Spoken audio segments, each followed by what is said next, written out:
magluluto tayo ng ano, gata. Pinaksi ko muna yan mga idol. Halo natin.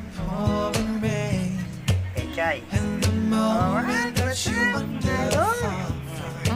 paksi muna natin ha. Alright.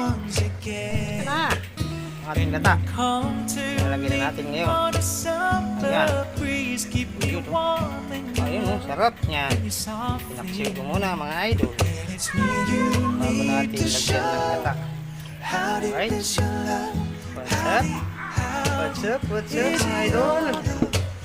Takpan muli natin. Alright. Ang ating pechay. Hindi ko na kinatilan mga idol. Kaya mahaba. Alright.